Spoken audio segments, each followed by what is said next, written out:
Hello students, welcome back to the biology classes. Dear students, in the previous lecture we have just studied about the asexual different type of asexual reproduction, and in this lecture we will continue our topic. Dear students, in this lecture we are going to discuss about the vegetative propagation. So let's start our topic.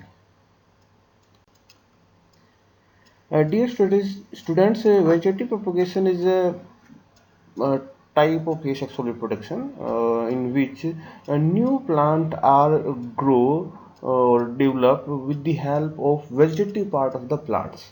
For example, buds, tubers, rhizome, stem, root, etc.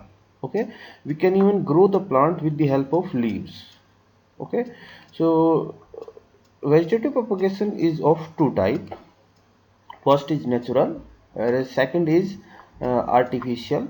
Uh, the artificial vegetative propagation is also used in horticulture practices. Dear students, first we talk about natural method of vegetative propagation. Dear students, some plants grow with the help of their roots, stem or leaf naturally. Okay, so let's first start with the vegetative propagation with the help of root. Dear students, in some plants, both taproot and adventitious root take part in the development of new plants. Okay, it is known as natural method of propagation with the help of roots. We can give example of dalbergia in which taproots grow to form new plants.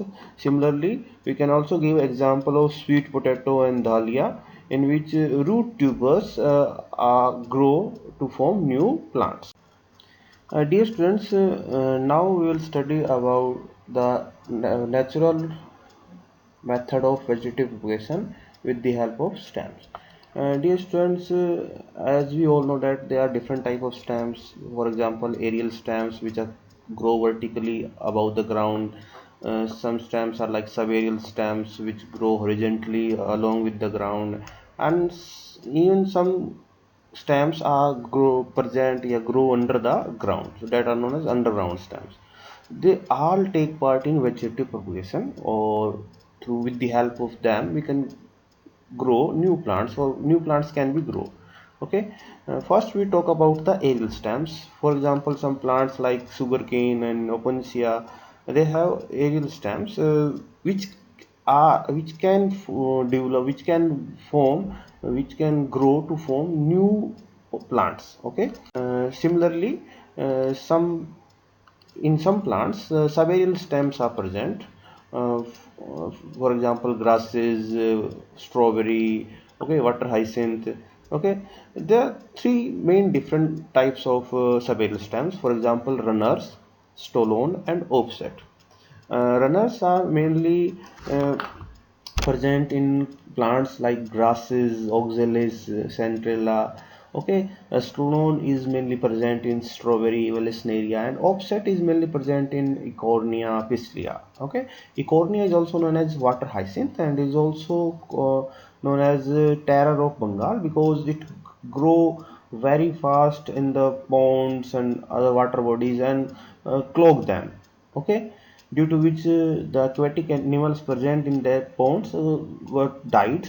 Okay, so it's very problematic weed.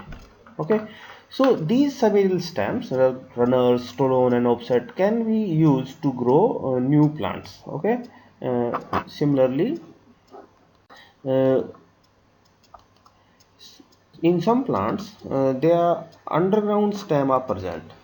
For example, potato, okay, onion, and jimmican. Okay, there are different type of underground stems. For example, tubers, bulb, corms, okay, rhizome. There are different type of underground stem. Okay, tubers are mainly present in potato. Okay, actually potato is an underground stem, and sweet. And in previously when we studied the sweet potato, in the sweet potato tuber is mainly underground root. But here in this potato tuber, that is underground stem. This is the main difference between sweet potato and potato. Potato is a underground stem, where the sweet potato is underground root. Okay. Similarly, in garlic and onion, yeah, the bulb is present in jamaican and colocasia. The core underground which is known as comb is present. Okay. These underground stems are used to grow new plants. Similarly, in some plants, underground stems like rhizomes are present. For example, this is brana, ginger, turmeric. They have underground stem which is called rhizome. And we also know about the mint, chrysanthemum. They have suckers. Okay. Uh, Dear students, now we talk about the natural vegetative propagation with the help of leaf. In some plants, leaf are used to grow new plants. Okay. These leaves, for example, bryophyllum and begonia. Okay, there are some plants in which the leaf has adventitious bud. Okay, when these leaves fall on the ground, these adventitious bud grow and develop into new plants. Okay, so in some plants like bryophyllum and begonia, vegetative propagation take place with the help of roots. Okay, dear students, there are some other type of natural type of vegetative propagation. In some plants, the vegetative propagation takes place with the help of buds. For example, in agave, utricularia, they have adventitious buds, uh, okay, which grow to form new plants. Okay. In some plants, bulbils are present. Okay, in oxalis, agave, pineapple. Okay, uh, these grow to form new plants. Okay. In some plants, turions are present like utricularia and potomegadon. Okay. These are the examples from some adventitious bud. So dear students, now we talk about the artificial method of vegetative propagation. Artificial method of vegetative propagation occurs with the help of cutting, grafting and layering. So first we talk about the cutting. In cutting, we cut the vegetative part of the plant, okay, and planted them in the nurseries. They grow and form new plants. We can use root cutting, stem cutting and leaf cutting. uh, in some plants in which vegetative propagation occurs through the help, we can use root cutting method. Okay, for example, lemon, orange. Okay, in some plants in which is stem, we can use stems for natural for vegetative propagation. For example, sugarcane and roses, we can use stem cutting method. We cut the stems of the sugarcane and rose and grow them in nurseries. Okay. Uh, and similarly, in the plants which in which leaf are able to grow, okay, leaf has adventitious bud and which are able to grow to form new plants, and then we can use leaf cutting methods. Okay, so it is very important method of vegetative propagation, cutting, and it is used in horticulture practices and nurseries to grow uh, plants. Dear students, next artificial method of vegetable propagation is layering. Dear students, in layering is a type of root cutting in which adventitious roots are induced to develop on a soft stem while they are still attached to the plant. Okay, it is of different type. For example, mound layering. Okay, you can see the diagram. In mound layering, what will we do? We cut the plant above the ground nearly 5 to 10 inches. Okay, and then we cover it with the help of soil, that is known as mound. After that, new branches are grown. Okay, the area of branch which is present in the mound or in the soil has roots. Okay, so what will we do? Then we cut these branches. Okay, and grow them independently, which is develop into new plants. We can use this type of method in apple, pear, jasmine, strawberry, raspberry. Okay, second is this goti. It is also known as air layering. Okay, it is performed above the ground. Okay, in this method, what will we do? We first selected a branch which had soft cortex. Okay, then what will we do? We remove the cortex and cover it with the help of grafting clay. Okay, and we keep it moist. what will happen after some time?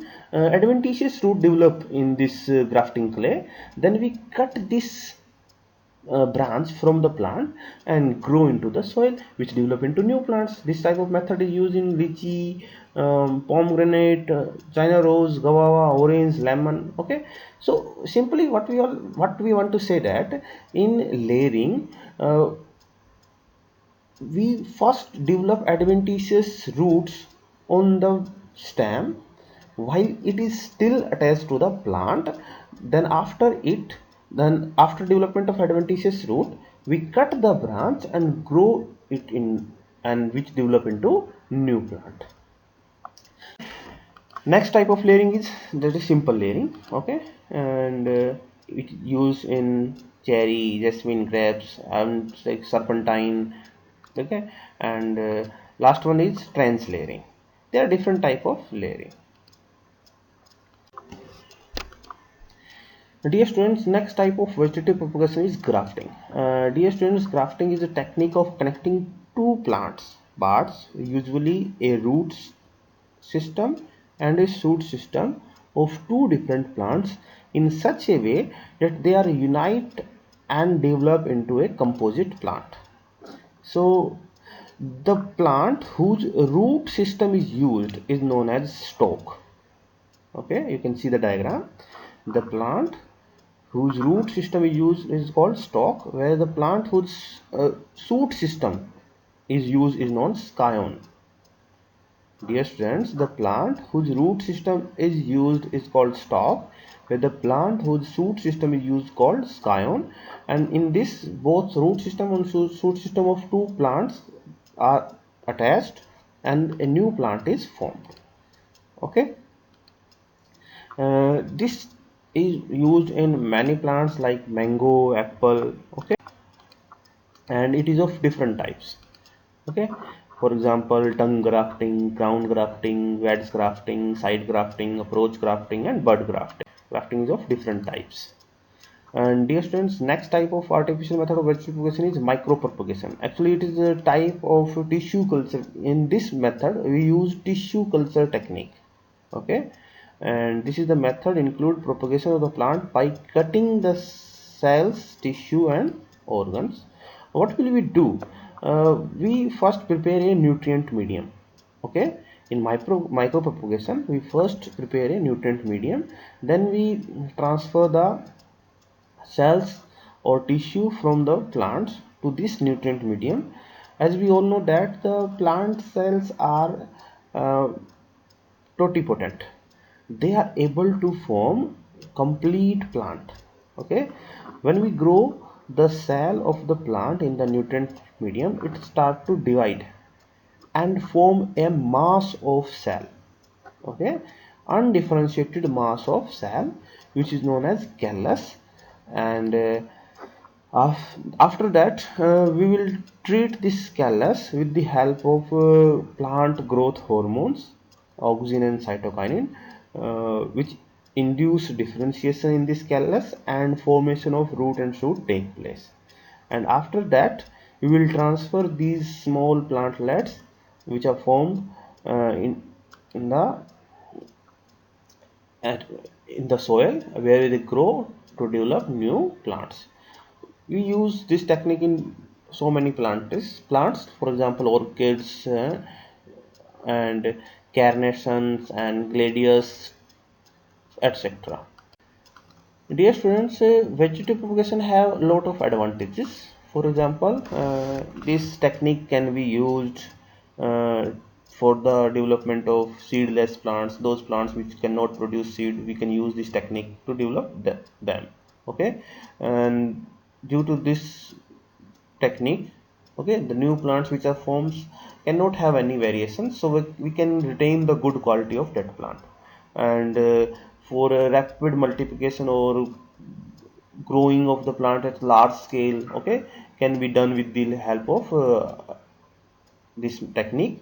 And through this technique we can also produce plants which are disease free. Okay, and this technique also maintain the genetic uniformity of the plants. But beside this technique also have some disadvantages, like as there is no variations, so these plants are very prone to the viral, bacterial, or fungal diseases.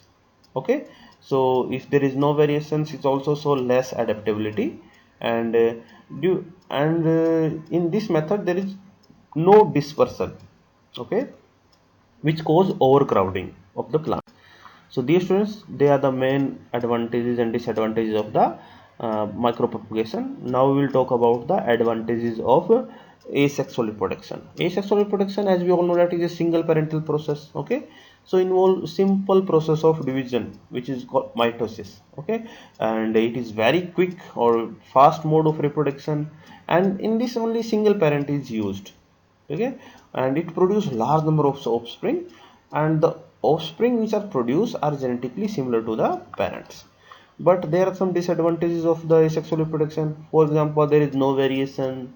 Okay, if there is no variation, the evolution cannot take place, and they are not able to adapt to the changing environment, and due to this the overcrowding is occurs in the plants in an area where they grow. So these are the main advantages and disadvantages of the asexual reproduction. Dear students, I hope you understand, and in next lecture we will discuss about the sexual reproduction. Thank you.